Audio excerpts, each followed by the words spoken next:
karena manajer divisi yang memiliki informasi lebih banyak bisa mengambil keuntungan dari manajer divisi lainnya. Nah, ini kan berarti salah satu manajer yang diuntungkan. Ini kelemahannya kalau negosiasi. Kemudian pengukuran kinerja bisa berdistorsi oleh kemampuan negosiasi manajer. Ini misalnya kinerjanya sebenarnya biasa saja tapi dia mampu bernegosiasi dengan baik. Nah, kan akan lebih menguntungkan atau akan kinerjanya akan nampak lebih bagus gara-gara pinter nego, pinter ngomong seperti itu. Yang ketiga, negosiasi kadangkala memakan banyak waktu dan sumber daya. Dan misalnya aku maunya untung segini, aku mau untung segini, ternyata bertengkar. Lama, diskusinya lama sekali, negosiasinya lama sekali. Tidak ketemu-ketemu. Seperti itu. Jadi kalau metode negosiasi ini ada kelemahan-kelemahannya juga. Seperti itu. Oleh karena itu ada juga kita gunakan yang ketiga, metode yang ketiga untuk melakukan harga transfer, yaitu harga transfer berbasis cost atau cost based transfer price. Digunakan jika transfer internal tidak memiliki dampak signifikan terhadap laba divisi lainnya. Ada 3 jenis penetapan cost di sini. Yang pertama, harga transfer cost penuh atau full cost transfer pricing.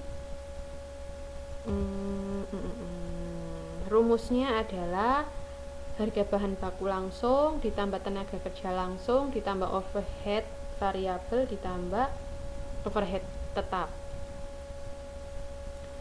Yang kedua, harga transfer cost penuh ditambah markup atau full cost plus markup. Bahan baku langsung ditambah tenaga kerja langsung ditambah overhead variabel ditambah overhead tetap ditambah markup yang dapat dinegosiasikan. Kemudian yang C, harga transfer cost variabel ditambah ongkos tetap. Variable cost plus fixed fee, yaitu bahan baku langsung, tenaga kerja langsung, ditambah tenaga kerja langsung, ditambah overhead variabel, ditambah overhead tetap yang dapat dinegosiasikan. Ini baik digunakan saat divisi penjualan memproduksi di bawah kapasitas normal. Seperti itu.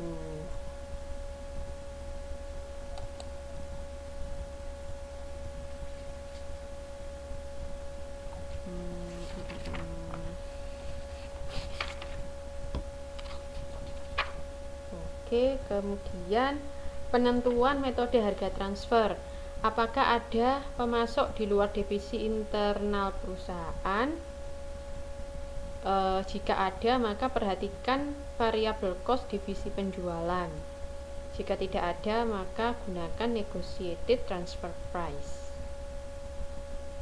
Gitu.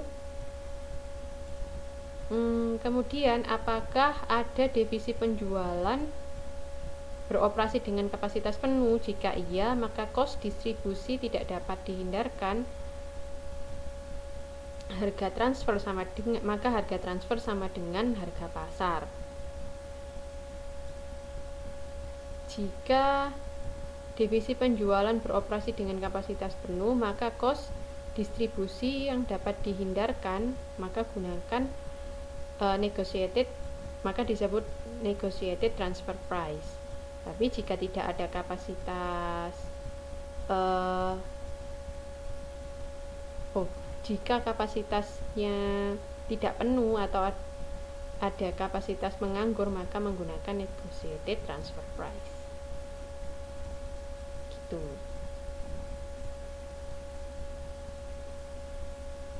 Bisa dipahami? Jadi kalau divisi penjualan dia menggunakan kapasitas penuh, berarti kan misalnya dia kapasitas produksinya 10.000, mereka memproduksi 10.000, itu namanya kapasitas penuh. Jika iya, dicari apakah kos distribusi dapat dihindarkan atau tidak. Kalau tidak dapat dihindarkan, maka harga transfernya sama dengan harga pasar. Karena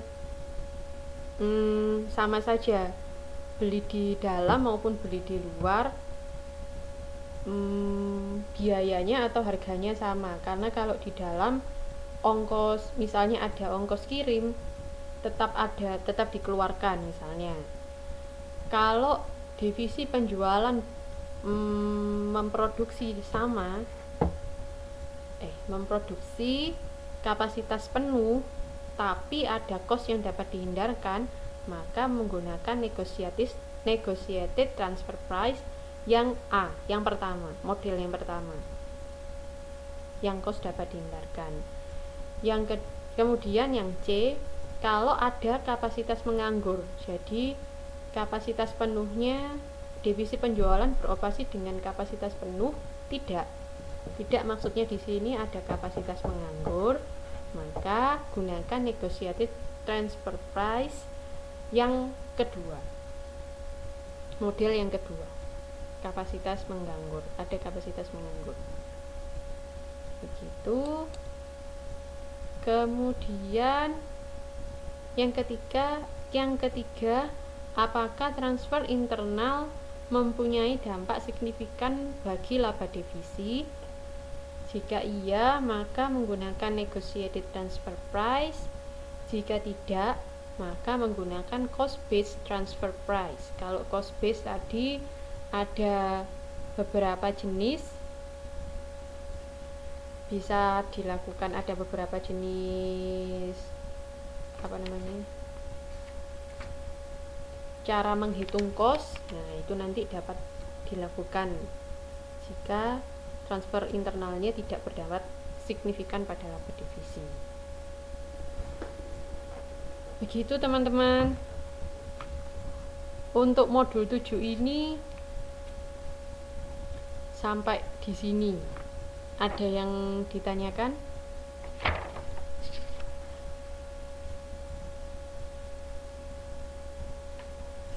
Ternyata lebih cepat dari yang saya bayangkan. Sampai di sini ada yang ditanyakan teman-teman?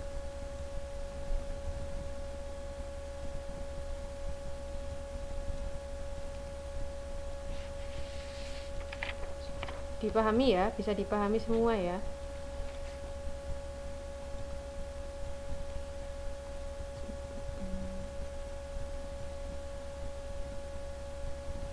Halo, ada orang.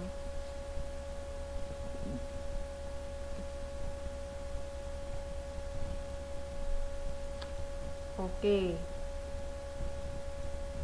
kalau gitu teman-teman mau saya lanjutkan modul 8-nya.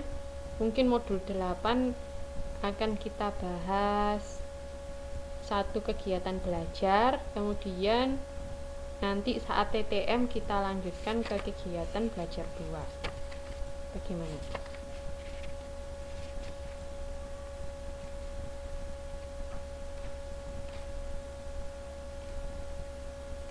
Gitu aja ya. Tapi sebelum kita lanjutkan,